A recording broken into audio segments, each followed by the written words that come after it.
Dr. Gilbert, of course, certainly coming from the Health Workers for Palestine demonstration, where I understand you were handing out some roses this morning.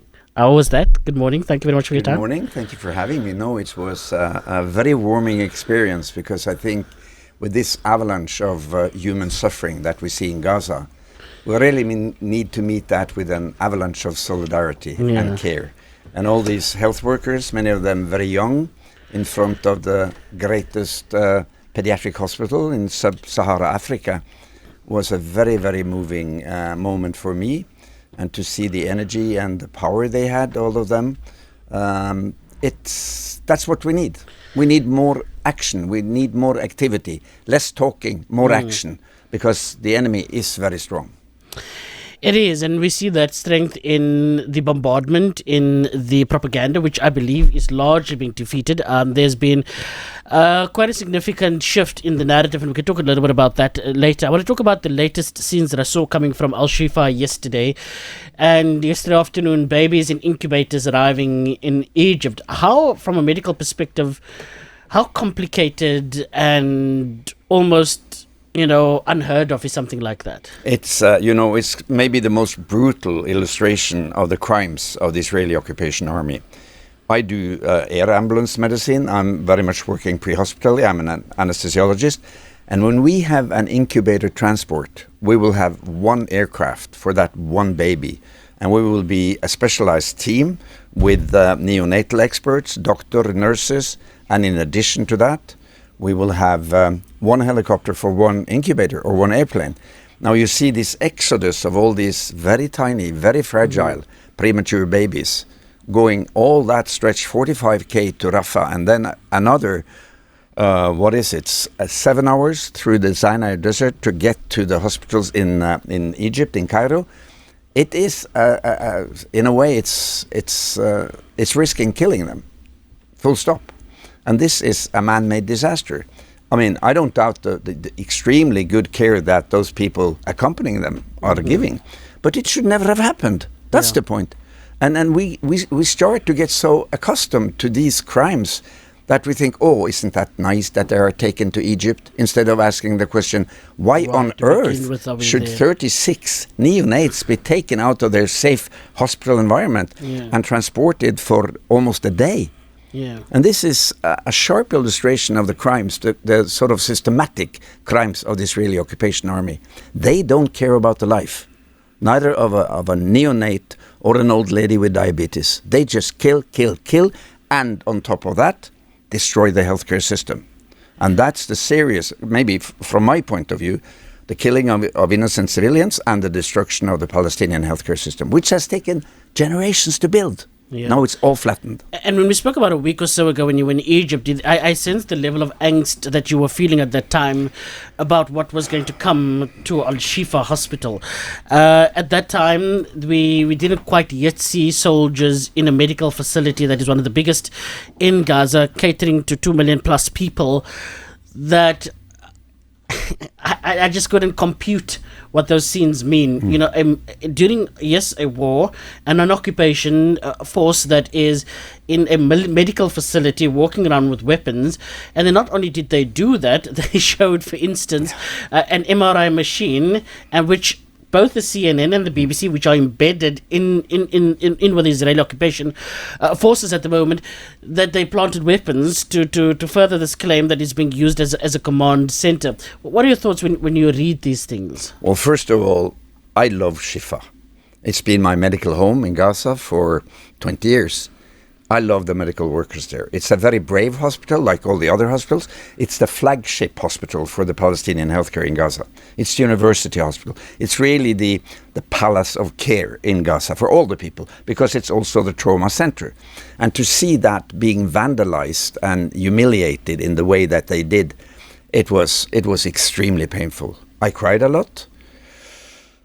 And I maintain my speech now because I'm overwhelmed with feelings, because I never believed in my life that we would see that kind of terror.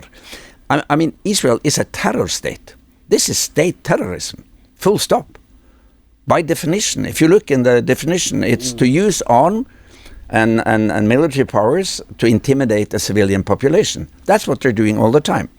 But the problem with Shifa is that behind the smoke screen of all this shouting about command center in Shifa, you know what they did? They dismantled 27 other Palestinian hospitals in Gaza. To start with, on the 8th of October, there were 34 operating hospitals and 2 that were completely closed. Now, all of these 34 had limited function because of the 16 years of siege before this attack. But by the end of these 5 weeks, the number of operative hospitals in Gaza has been decreased from 34 to 8.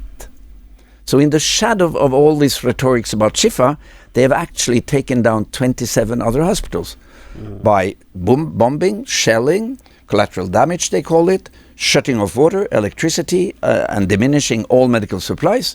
So basically what Israeli attack forces have done, it's that they have attacked and destroyed the whole hospital medical system in Gaza for 2.2 million people. And on the other side, nobody talks about that primary healthcare, to which they have done exactly the same. So what is the diabetic old lady going to have as medical care? What is the pregnant woman with some problems in her pregnancy going to have for care? What are the psychiatric patients in Gaza? You can imagine how they suffer going to have for care. They also bombed the psychiatric hospital, the only one in Gaza. So this is what the media did not get because they don't do their homework. And this, you can see, this is the graph from the UN. Perfectly documented. 28 hospitals taken down. It's a huge crime, not only against the Palestinian people in Gaza, but it's a crime against humanity. And we've had some insight into what has been the impact of that. Patients being treated on the floor. I've heard accounts of there not being anesthesia anesthetic to conduct surgeries, and a lot of open wound victims that are coming in, etc. Surely, as a medical doctor, to operate without something as crucial as that, I suppose compounds the severity and the impact of the work just purely as a medical doctor. Of course, but I like to dismantle one myth that has been spread by the Israelis, by the Hashpara, the propaganda machinery. That, indeed the Palestinian doctors are so cruel they do major surgery without anesthesia. No, they don't do that. I've been there during bombing for many, many times. We have to reserve what we have of general anesthesia for the most critical cases.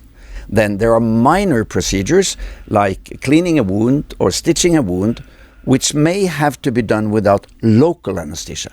Those are 2 very different situations. Okay. So they don't do laparotomies, open the abdomen, they don't do a cesarean section or open the chest without general anesthesia. That's a myth, that's a lie, and it's meant to intimidate and to degrade the Palestinian healthcare workers. But however, what is the reason for the lack of anesthetic drugs? It is the siege. Before this attack, the essential drug list from WHO was only filled up to 40% for healthcare in Gaza. And I'll tell you one thing that has not been covered. Every truckload of relief that comes into Gaza has to pass over to Khmer Shalom, which is the Israeli checkpoint for trucks going into Gaza. Every box is opened, everything is inspected by the Israeli army. They take out what they don't want the Palestinians in Gaza to have. And then it's sealed, and then it goes back to Rafah and into Gaza, relief. You know what they take out? They take out all anesthetic drugs. How do I know? I know it from a very high-ranking source in the system. Can you imagine how mean, how evil that is? Because there is one aspect to the military struggle between the Palestinian resistance and the occupation army. But there is another aspect, and that is the Israeli sadism. It is to inflict as much pain as possible. Why would you not allow a people to have water? Why would you not allow them to have food? Why would you not allow them to have anesthetics? You see, so the impact of this total project of imposing suffering on the Palestinian people in Gaza, it is so outrageous, it is so mean, and it's so inhuman that we have to understand that this is actually an attack on all humanity. Because if we allow this to prevail, who's next? Which is the next country that the colonialists are going to occupy and inflict the same kind of suffering by systematically denying people healthcare? It's extremely serious. And after 41 days, UN finally, WHO finally got to Gaza City. Why would an occupying army be allowed by the international community to deny the humanitarian construction that we have in this world, the UN system, the NGOs, to access people who need help? Imagine Turkey saying during the earthquake, no, you're not allowed in. Yeah. It would be a major outcry. But Israel, they get away with it. Why? Yeah, and who determines that it's up to them to deny Palestinians, the right of passage, certainly to aid, which the UN, of course, has responded to very late, as you so highlight. I just want to pick up, as you spoke about the cutting off of the water and the electricity, the fuel, etc. I understand this has had a particular impact on the healthcare system, and particularly patients that required to be on ventilators and so on and so forth. What are colleagues telling you at the Al-Shifa hospital about the impact to the cutting of water, electricity and fuel? We were visiting this beautiful demonstration this morning outside the Red Cross Pediatric Hospital. Beautiful hospital, largest in sub-Saharan Africa. Imagine that hospital has been cut for water, electricity, food, medical drugs for the small babies and the kids. How long would that be operative? A day or two? And then add on to that constant bombing around the hospital. Add on to that killing of healthcare personnel. Add on to that attacking the ambulances, bringing the kids in. Add on to that the occupying force says, you are going to empty that hospital because we are going to level it. Imagine how dramatic that situation is. And yet they have managed to resist for 44 days in a situation that is unbelievably difficult. But I can tell you what, there are no other healthcare people on earth that know more about improvisation and finding solutions than the Palestinian healthcare workers. They are my huge heroes. And they have shown us during these difficult days what it means to be a human, what it means to be healthcare workers. So what they tell me is they don't shout it, they just tell me that, okay, Dr. Mads, now we had to shut off the electricity to the air condition, to the morgue, filled with martyrs. We had to shut off electricity to the sterilization machine. No more clean instruments for the OR. And we had to shut off the electricity to the oxygen concentration machines, which produce oxygen for the hospital. So they have had to sort of shrink on all the capacities of this university hospital. And of course, that has killed patients. They haven't killed them. The Israelis have killed them. But don't forget all the other hospitals, the other 35 hospitals. I tell you what, I got a message yesterday from one of the brilliant colleagues of mine who have been working in Al-Quds Hospital, the Red Crescent Hospital in Gaza City. Now evacuated, he's now moved to the south. What does he do? Does he go home to the family to rest? No. He picks up his duty in another hospital, field hospital in the south. He wrote me the following on WhatsApp yesterday. My brother, the situation is very bad. Disease, famine, fear, anxiety, lack of water. Gaza is slowly dying and awaits an unknown future. Yesterday morning. So don't ever believe that this is over. We are actually challenged, all of us, to show where are we? What type of solidarity can we provide? What can we do? What can I do this day, tomorrow, after tomorrow? We must not forget that this is a situation where 2.2 million people are starved.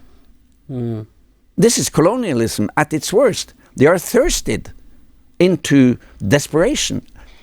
Half of the population are kids. You know, you have kids? Yeah. You have kids? No, I No, don't. okay. But imagine, a bottle of water for a child. It's a lifesaver. No water, the child will die. All the wounds in all the hospitals, 100% of the wounds are infected, they tell me. When they redressing the burn wounds, in war there is always a lot of burns. In the kids, they find maggots because they don't have disinfectant solutions. They use vinegar to clean the wounds. There are hundreds of open fractures that need surgery, 100% infected. Very dangerous. They can have septicemia and die. So what the Israelis are doing by denying opening of the blockage and opening of the siege to allow in help is this slow dying from complications, systematically shrinking the capacity of the hospitals to take care of the postoperative and the wounds not treated. We don't see that. We only count the dead and the bombardment, but this slow killing is part of the sadism of the Israeli occupation. You media don't talk about that, but you have to try to dig deeper and understand. And one more thing. This latest UN statistics show that during the last 5 weeks, there has been 152 attacks on healthcare in Gaza. 152 attacks. You see why they want to talk about Shifa? Because in the smokescreen covering everybody with Shifa, they have dismantled, destroyed, and torn apart healthcare as it was in Gaza. And during the same 5 weeks, they have had 158 attacks on healthcare in the West Bank, amounting to 310 attacks on healthcare. Add to the previous one, they have actually performed since 2022 more than 800 attacks on healthcare. And we who know this, we have seen this for years. It's nothing new. Shifa, it's out of the question. That's nothing new. What is new is that the media don't pick up that actually the Israeli army systematically attacks the civilian part of society. You know, in an armed conflict, okay, soldier fights soldier. Fine. Yeah. We have rules of engagement, like we have in Ukraine.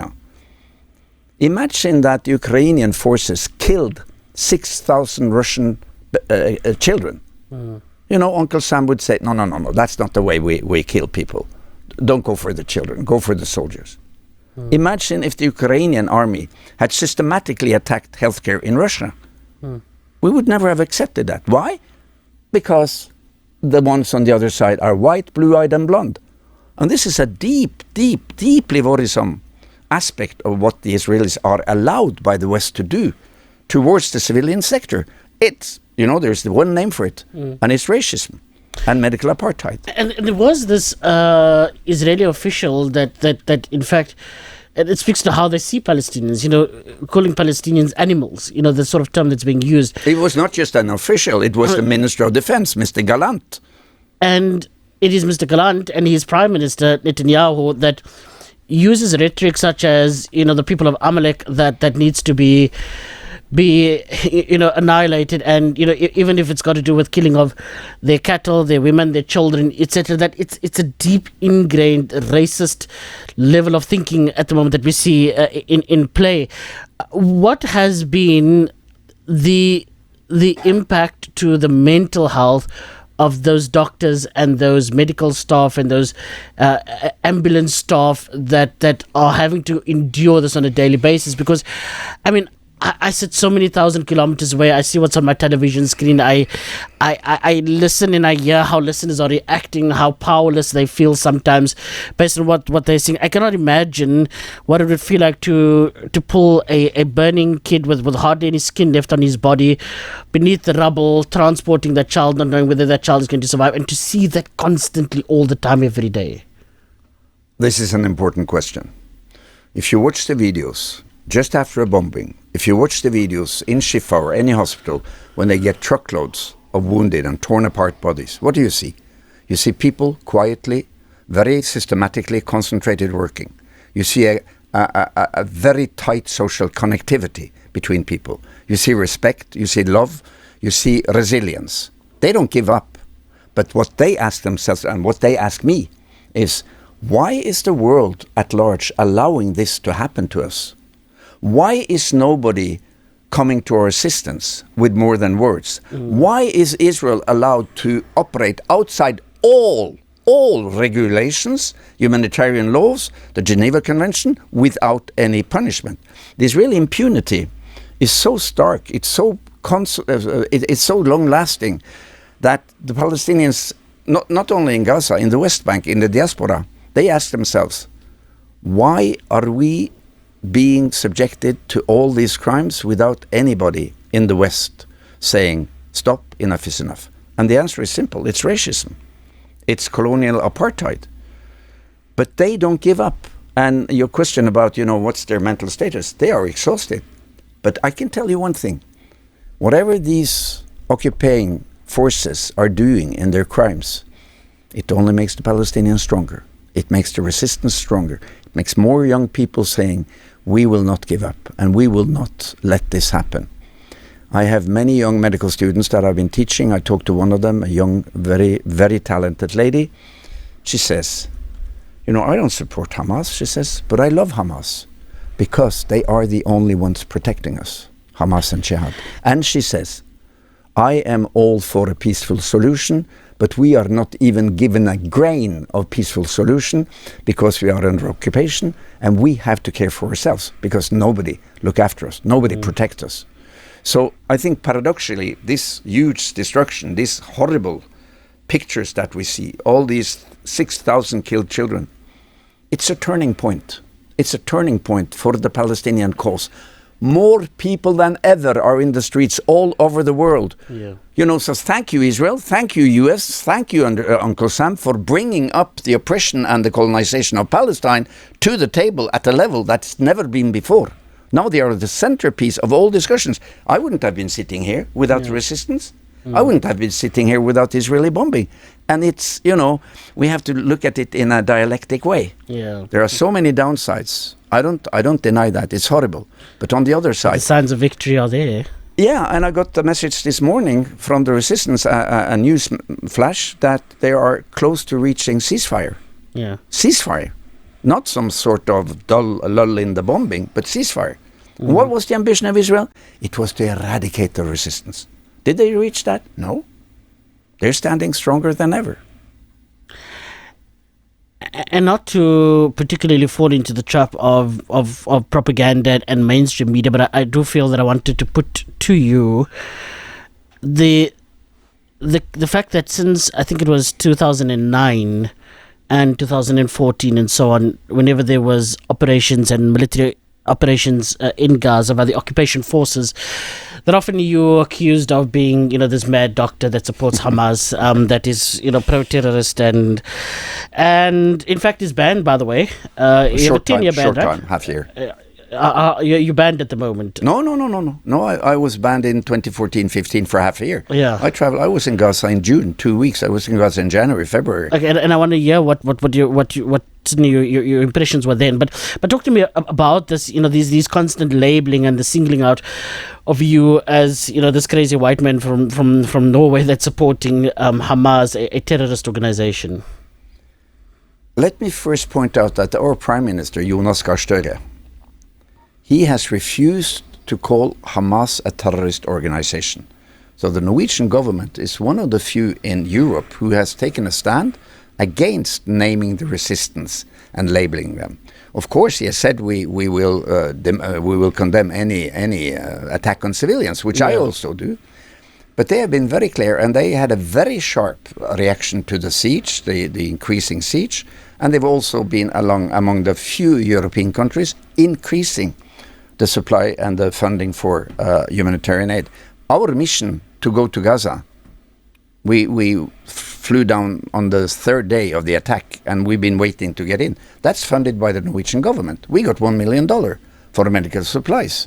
So my mission here is a governmental mission. My university hospital has released me from my duties at work at home to be here. So the Norwegian position is very clear. They don't consider me an affiliate with Hamas. I'm not.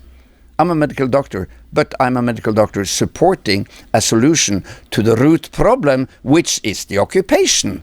And if we are going to solve that problem, we have to respect that the Palestinian people are fighting like you did fight, with an armed wing and a civilian wing. I support the civilian wing, but I also do support their right to resist, like the rest of the Western world is supporting the Ukrainian people. So what's the problem? If you tell me you cannot support the Palestinian struggle, you better stop supporting the Ukrainian struggle, which is an armed struggle and justified.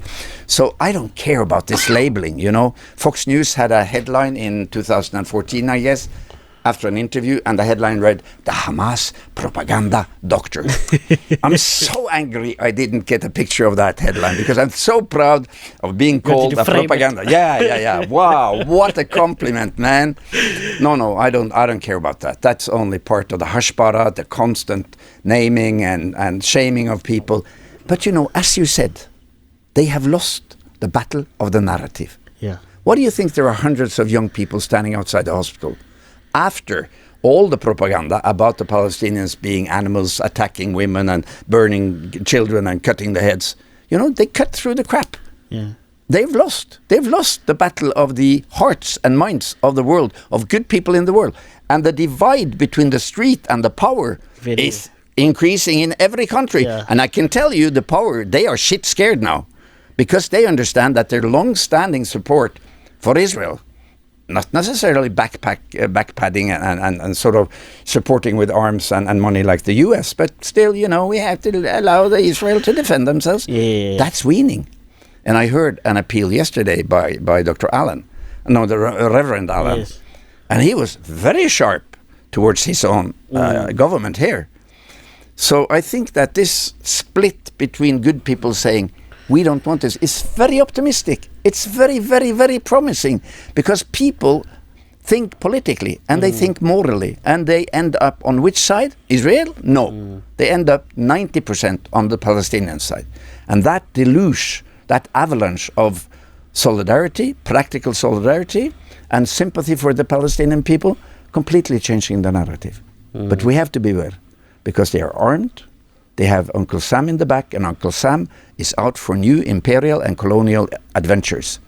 So if we don't stop this, who's next? Are they going to bomb Egypt? Are they going to take Lebanon? Are they going to retake Syria? What's next? Because these colonial powers, they don't stop. They are like a pit bull who's bred on blood. Indeed. I'm reading a statement from Dr. Ashraf Al-Qudra, the spokesperson at the Ministry of Health in Gaza, saying the occupation continues to tighten its grip on the Indonesian hospital. We're communicating with the Red Cross to evacuate wounded people stranded inside the Indonesian hospital.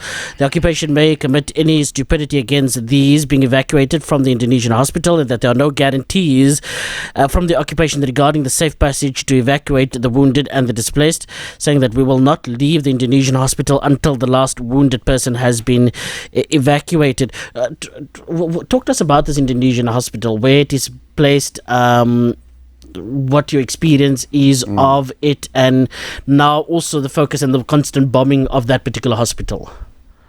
First of all, what a bravery. What a bravery to say, we will not leave until we can take every one of the patients safely out. What a bravery. They are risking their lives. And the Israeli army has so far, according to the UN, killed more than 200 doctors, nurses, pharmacists, paramedics. They kill anybody. They don't care about a white, operation or green operation, whatever, the clothing you have or whatever profession you have. They kill anybody called Palestinians. So the Indonesian hospital, I just received a video yesterday. They rocketed it. They have tanks outside, the Israeli occupation army, and they shoot their tank shells into the hospital. And one of the people who got injured yesterday was the head of orthopedic surgery in Shifa. When he was evacuated, he didn't go home, if he has a home anymore. He went to the Indonesian hospital to support his colleagues and comrades there. He was wounded quite severely yesterday by the shelling of the Indonesian hospital. It's one of the few, together with another hospital called Al-Auda Hospital in the north, still remaining among these 8 out of 36 hospitals that we started with 5 weeks ago. So the Indonesian hospital is important, but it is a tiny hospital, doesn't have much of a OR capacity, doesn't have a big ICU, but very steadfast, very brave people. And in times of attacks and bombing and killing, everyone will try to find some sort of rescue and safety in the hospital. And that, I think, is the most painful thing, that all of these internally displaced people that tried to find a safe place in the hospitals, they have been bombed, they have been forced to leave. There were 50,000 IDPs in Shifa alone. You could barely walk the corridors. And all of them have been forced out in the street to walk from Gaza down to Khan Yunis in the south. The distance? It's 45 kilometers.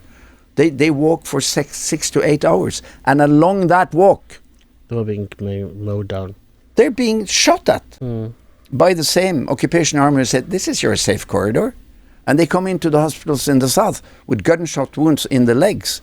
The Indonesian hospital, very important, not only as a symbol, but they're actually providing treatment together with Alauda. And these are the two most important resources in the north now among, I repeat, 8 hospitals remaining in Gaza for 2.2 million people out of 36 that were operative. And those 8 don't quite have sufficient medical supplies. No, they have nothing. Yeah. They have nothing. They don't have IV fluids. You know, normally if we had a wound, a big, you know, like a traffic accident with lots of dirt in the wound, we would rinse it with sterile saline. You know, 1 liter, 2 liter, 3 liter, just flush it. They can't do that because that bottle, that one bag of saline must be reserved for that one critical trauma patient. I talked to my colleague in Al-Aqsa Hospital, and we discussed how could they make more solutions to clean the wounds. So now they're using hypertonic saline, meaning they boil water with 2 spoons of salt, and you get a very, very strong salt solution. And when you wash with that, you can kill the bacteria. But the problem is that they don't have clean water to make that, because all the water in Gaza, 95% of the water in Gaza, is unfit for human use before this attack. So there is no water even to clean the wounds, even if you boil it, but they try to find a solution.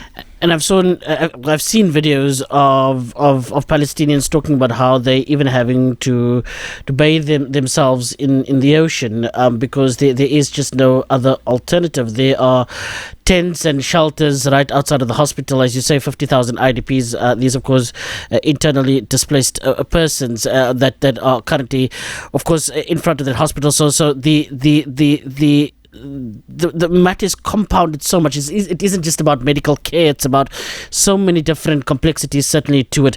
Dr. Mads, I know that you have a flight to catch, and so we'll begin to wrap up. I want to ask you, there are quite a number of people that feel terribly powerless at the moment. There are people that feel that, you know, they're questioning, what does victory look like? When is help going to come? They are confronted by these images on our screens and in our phones every single day, and feel if, for instance, if we're not marching, if we're not boycotting, then there's a sense of powerlessness that people feel. People themselves have taken quite an impact to their mental well-being and so on. What message do you have for those that are in Cape Town and are able to still speak out and demonstrate and paint and put up a status and do all of those sorts of things to show solidarity?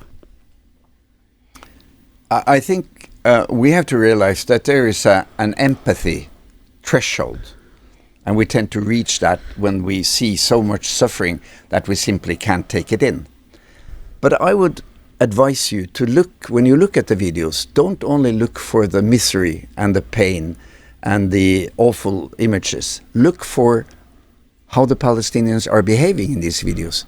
Look for their strength, their dignity, their togetherness, and the way that they don't scream, they just go to the work, they try to help as much as possible. Don't look for the suffering, look for the strength.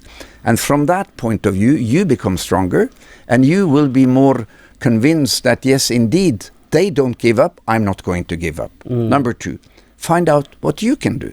I met a young, beautiful South African girl during one of our big meetings, Zainab. She came to me with a gift, and her gift to me was extremely moving because she said, I felt so powerless and I had to find out what I can do. She was an artist, and she had made this book to children, a gift from Gaza to the people of the world. It was a beautifully made and designed book about the situation in Gaza, and it had both sides, both the misery and the occupation and the bombing, but also the beauty, the resilience, and the right cause of the Palestinian people. And it started on the first page with the map from 48 and all the way up, to talk to the children about what is the root cause. So I think her message was that I combated my helplessness by doing something that I know how to do, instead of thinking they have defeated me. And if we let ourselves become helpless in this situation, they win. So think outside the box of solidarity. Beautiful demonstration today. What can these 500, 1,000 people do that they are really good at? Can you write a poem? Can you make a piece of music? Can you make a meeting with your neighbors? Can you write a letter to your president? Can you make a travel to your capital and make a big sit-in in the Department of whatever, International Affairs? Can you demand more from your government? You are tens of thousands, if not millions, with experience in this beautiful country. You combated, you won over apartheid. Come on, you have the experience to not only sit and be helpless. Stand up, do more, find out what you can do, and don't be alone. Organize yourself. Because if we are one by one, we lose. If we are organized, we become strong. And don't forget, it is the drop that hollows the stone. Everything we do will make victory come closer. Everything we'll do will make the Palestinians feel stronger. And also one very practical thing, try to get in contact with families and people in Gaza and adopt them on the internet. Break the siege through the social media. Talk to them every day. Because to be alone is the worst enemy when you are in a tough situation. And solidarity is the flip side of love. And when we can provide solidarity, we will strengthen them in their struggle to survive, not only to survive, but to win the battle against colonialism and have a free Palestine. And I was going to say that the end goal here is the dismantling of a settler colonial project. Yeah.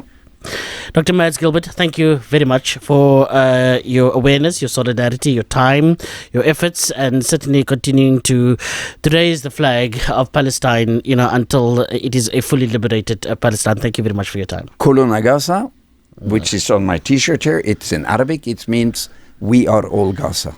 Indeed. And we are all Gaza until Palestine is free, and everybody has to participate and do their share.